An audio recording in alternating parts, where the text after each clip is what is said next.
വിശുദ്ധ കുരിശിൻ്റെ അടയാളത്താൽ ഞങ്ങളുടെ ശത്രുക്കളിൽ നിന്ന് ഞങ്ങളെ രക്ഷിക്കണമേ. ഞങ്ങളുടെ തമ്പുരാനെ, പിതാവിൻ്റെയും പുത്രൻ്റെയും പരിശുദ്ധാത്മാവിൻ്റെയും നാമത്തിൽ ആമേൻ.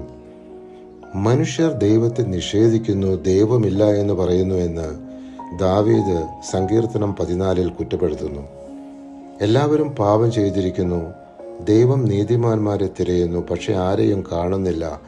എന്നാലും ദൈവം തൻ്റെ ജനത്തെ രക്ഷിക്കുമെന്ന ഉറപ്പ് ദാവീദ് ഇവിടെ വ്യക്തമാക്കുന്നു.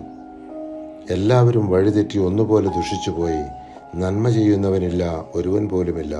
സങ്കീർത്തനം 14 3 ദൈവത്തിൻ്റെ തിരുനിവാസത്തിൽ വസിക്കാനുള്ള യോഗ്യതകൾ നീതിയുള്ള ജീവിതം, സത്യവാക്ക്, കപടതയില്ലാത്ത പെരുമാറ്റം എന്നിവയാണെന്ന് ദാവീദ് 15 സങ്കീർത്തനത്തിൽ വിവരിക്കുന്നു. ഇങ്ങനെയുള്ളവരെ ദൈവം സ്ഥിരതയോടെ നിലനിർത്തുന്നുവെന്നും ഇവിടെ വ്യക്തമാക്കുന്നു. കർത്താവെ, അങ്ങയുടെ കൂടാരത്തിൽ ആര് വസിക്കും? അങ്ങയുടെ വിശുദ്ധഗിരിയിൽ ആര് വാസമുറപ്പിക്കും? നിഷ്കളങ്കനായി ജീവിക്കുകയും നീതിമാത്രം പ്രവർത്തിക്കുകയും ഹൃദയം തുറന്ന് സത്യം പറയുകയും ചെയ്യുന്നവൻ. സങ്കീർത്തനം 15 1-2 16 സങ്കീർത്തനം ദൈവം നമുക്ക് വാഗ്ദാനം ചെയ്തിരിക്കുന്ന, നാം ദിവസവും ഉരുവിടേണ്ട വളരെ ശക്തമായ ഒരു സംരക്ഷണ പ്രാർത്ഥനയാണ്.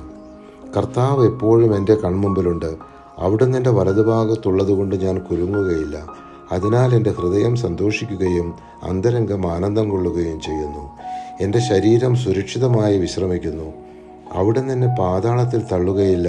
അങ്ങയുടെ പരിശുദ്ധൻ ജീർണിക്കാൻ അനുവദിക്കുകയില്ല.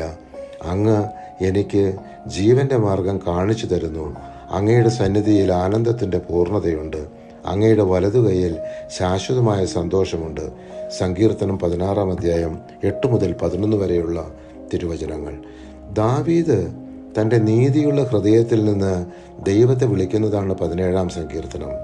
ശത്രുക്കളിൽ നിന്ന് അവൻ സംരക്ഷണം തേടുന്നു. ദൈവം അവനെ കണ്ണുപോലെ കാക്കുമെന്ന് അവൻ ഉറപ്പുണ്ട്. ദാവീദ് ദൈവത്തിൻ്റെ മുഖം കാണാൻ ആഗ്രഹിക്കുന്നു. നീതി നിമിത്തം ഞാൻ അങ്ങയുടെ മുഖം ദർശിക്കും. ഉണരുമ്പോൾ ഞാൻ അങ്ങയുടെ രൂപം കണ്ട് തൃപ്തിയടയും. സങ്കീർത്തനം 17 15 പരിശുദ്ധാത്മാവെ, തിരുവചനത്തിൻ്റെ അനന്തശക്തിയാൽ ആത്മാവിൻ്റെ ഫലങ്ങളും ദാനങ്ങളും നൽകി തീഷ്ണതയാൽ ഞങ്ങളെ ജ്വലിപ്പിക്കണമേ. ആമേൻ.